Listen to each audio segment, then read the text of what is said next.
Master of the witchering trade, behold, as the last gasps of life seep from the beast.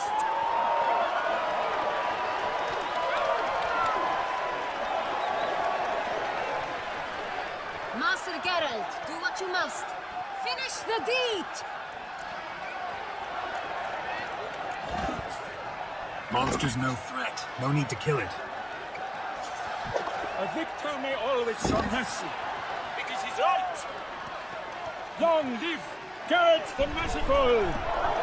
Pikemen, see to the beast!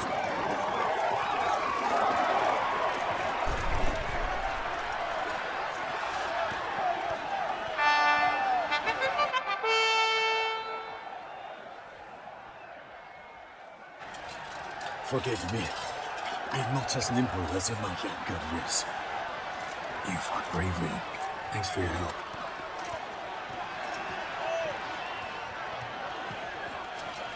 Guillaume. Let the damned horse climb. Fine. It hurt at all. Vivian? Smile as befits a hero and keep silent. Speech clearly paints you. She preaches.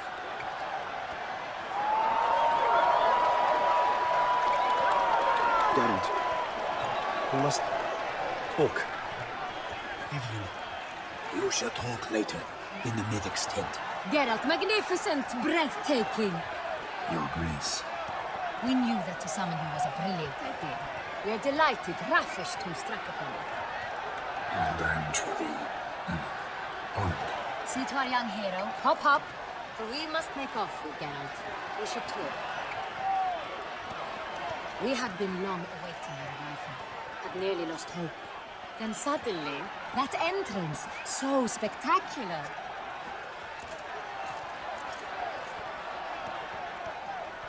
Your Grace. Shell Mars are dangerous creatures, even to knights in full plate armor. Nonsense. In Toussaint, knights have battled beasts for mere glory since time immemorial. True. Guillaume suffered a few bumps, scars, and bruises, but in return gained eternal glory as he who slew the monster. What about the crowd? Say the Shell Mar had vaulted into the stands. Would have been a massacre. Geralt, though we value your fortuitous intervention in the arena, we would remind you your services have been retained, and as shall soon become clear, you will be generously compensated for completing another task altogether. Your Grace, my contract. I'd like to discuss it. Naturally, but not here. We shall need Damien. He let the investigation pending your arrival. But whatever could he be? Come, we must find him.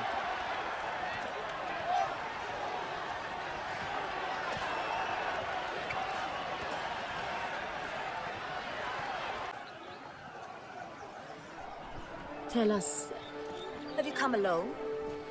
Or did Viscount Julian accompany you? Wish to see Dandelion, Your Grace? Yes. I mean, no.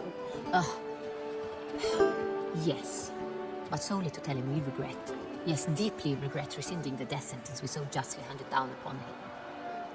If we could turn back time, we would make certain he sat in a tower till he rotted. No, we would ensure he was broken on the wheel, then drawn, hanged, and quartered.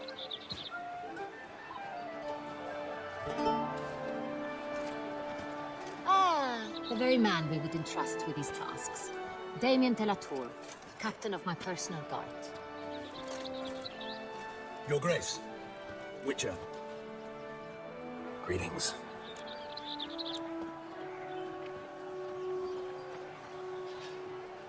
Sorry to have to tell you, but the guardsman handling the last victim's body... I know already. The creature in the cellar of Corvo Bianco. Was it the beast? No. A Bruxa. A kind of vampire. Not the beast, but tied to it in some way. You know this how? Through a careful analysis of the evidence, both on the riverbank and at Corvo Bianco. Do you mean to insinuate the investigation thus far has been sloppy? Geralt insinuates nothing of the sort. We must listen to him attentively. I examined the body of the beast's last victim. Might have found something. Need to analyze it. A quiet place, that's what I could use most right now. and maybe the help of an alchemist or a mage. Also like to hear all you know about the previous victims. Take it Sir Delatour is my man for that. Firstly, call me Damien, please. Secondly, you should know I spoke against summoning you here. I've heard much about you. You bring trouble, or thus far have, always. And we've enough trouble as it is. Yet we are capable of defeating the beast on our own, without an outsider's help. I've no doubt about it. Damien, we settled the matter of the Witcher's employ some time past. Definitively. Since you have broached it nonetheless, let us discuss Geralt's pay. Are the legends true? Do Witchers usually demand that which you find at home, yet did not expect?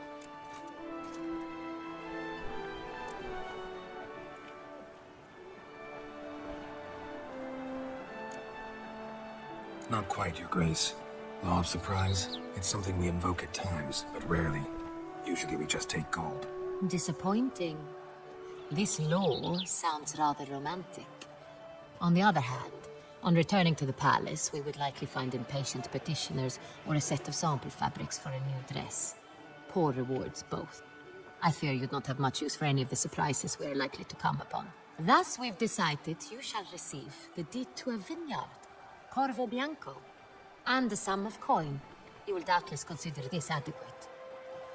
Title to the vineyard shall be given to you at once. Surely you'll need lodgings while you hunt.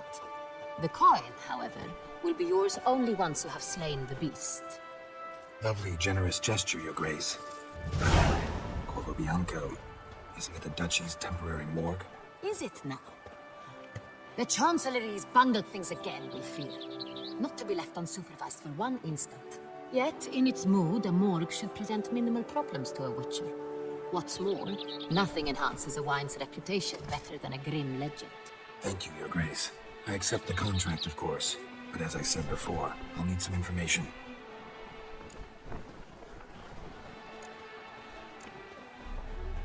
How'd it start? Who was the first victim? Crespi was the first to die. He was famed once for his many glorious tournament victories. Then he grew old, hung up his sword, and took to winemaking. Crespi was not loved by the wine merchants. He was ruthless in business and thought to cheat many a time. He asked us for a dispensation from all court ceremonies. We did not grant it. We could not. Once you've taken the oath of a knight, you remain a knight till death. How'd he die? Where'd they find the body? Quite unusual, the circumstance. He was at a feast when suddenly one of his fellow feastgoers noticed he was missing. The town watch found him an hour later. On his hands and knees, propped against the town pillory, his sword hanging from his neck. He had died of wounds inflicted with claws, not a weapon. Blows of great force. So he died suddenly, but the body was on its knees, meaning someone posed it. So it seems. Second murder. Tell me what you know. In the city there are certain nooks. No one reasonable ventures there after dark. Ramon Dulac's corpse was found in one such place. With the first murder, terror gripped the city. Its inhabitants grew wary, kept to safe areas. Consequently, news of the second victim came to us from a group of concerned cut persons. Criminals fear the beast? Telling in a way. Take it you've excluded the possibility that Ramon died at the hands of these bandits. Do you believe me an amateur? Not hands, but claws killed Ramon Dulac. The wound was deep, clean. His body was found in a gutter, dressed in nightshirt and cap, a pillow placed under his head, and his sword replaced by a bed warmer.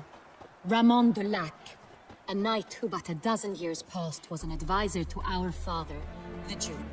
Someone went to a lot of trouble to make him look ridiculous. Maybe revenge was the motive. It's not out of the question. Dulac had shady dealings with the criminal underworld, but no one ever came forth with concrete proof of any misdoings. So, first two victims were knights, best years behind them. The same could be said of the third. Sir Delacroix was wont to claim that in modern times, knights face new challenges, enterprise being the latest addition to the chivalric virtues. He made a veritable fortune in the grain trade. Palmerin even nicknamed him Sir de la Stinch. Found a coin pouch on his body. Contained florins dating from various times, hailing from different provinces of the Empire. Delacroix loved coin, true, but had no patience for numismatics. Lots of similarities between the victims. All the bodies were found in strange places under extraordinary circumstances. Seems the murderer, whoever or whatever it is, has some meaning to convey. These were honorable men. We are horrified by the disdain, the disrespect with which they were treated. These were Knights of Toussaint. Blast it. Might be the point. From what you say, none was a model of virtue. Ever considered that's what the beast's trying to draw attention to? All the murdered men were knights who swore fealty to the 5 chivalric virtues. And even if the Knights of Toussaint swear fealty to what virtues exactly? honor, wisdom, generosity, valor, and compassion. 5 virtues. Why are they so important to your knights? Strange question. Your Grace, forgive me. I'm a foreigner trying to understand another land's customs. You are forgiven. According to legend, the virtues we cultivate were bestowed upon us by the Lady of the Lake. How we truly came to espouse them, none remember. In Toussaint, we believe men of low birth should be simple-hearted and obedient. We expect much more, however, of our knights. They are to be soldiers and courtiers, lords and servants. Thus, the need for clear moral guidelines. At the time of his dubbing, a knight vows to demonstrate throughout his life honor, wisdom, generosity, valor, and compassion. Beast seems to be pointing up moral decay, denouncing it. Victims were all humiliated. Might have been murdered to emphasize their lack of specific chivalric virtues. Honor compromised by the pillory. Wisdom by ridicule. Generosity by a coin pouch shoved down a throat. It seems to fit, true, though not perfectly. Can't discount the theory if it's on the lips of everyone in town. Say our reasoning's right. Next murder will be just as showy and denounce the victim's lack of the 4th virtue, valor. We can also assume that victim will be an elder knight. Let's think. At the moment, all the knights are either at the tourney grounds or in the palace gardens. Our annual hare hunt shall begin there shortly. Have you heard of the custom? Milton mentioned something. Seemed excited to prance around in a bunny costume. Not sure why. Hang on. Strange circumstances. A knight advanced in years. The famed cowardice of rabbits. Could it be that simple? Is Milton de Peyrac-Peyren the next victim? Milton also knew Delacroix. Told me so down by the river. Damien! To me, something so obvious. De Peyrac-Peyren, Crespi, Delacroix, and Delac formed a knightly team. It was years ago, but... They were a team? They were close friends, tightly knit, and as such earned the trust of our father, the Duke. We often witnessed him turn to them with delicate matters. Later, their paths diverged. Unlikely to be a coincidence. Beast must know it too. It's a lead, I'm sure. Your Grace, we need to find Milton, immediately. Rather problematic. You see, the garden entertainments are due to start, and he's disguised as the hare, hiding somewhere, waiting for some tipsy courtiers to find him. The hare's hiding place is a carefully guarded secret. We must call off the game at once. First and foremost, we must remain calm. Damien, order the garden searched immediately, but discreetly. By no means can we disrupt the festivities. Panic will only incite the beast to strike sooner. And you, Witcher, follow me. My gardens, my night, I shall take the fall. A murder is out of the question. I will not allow it. Not near my palace. Horses? Ready our horses!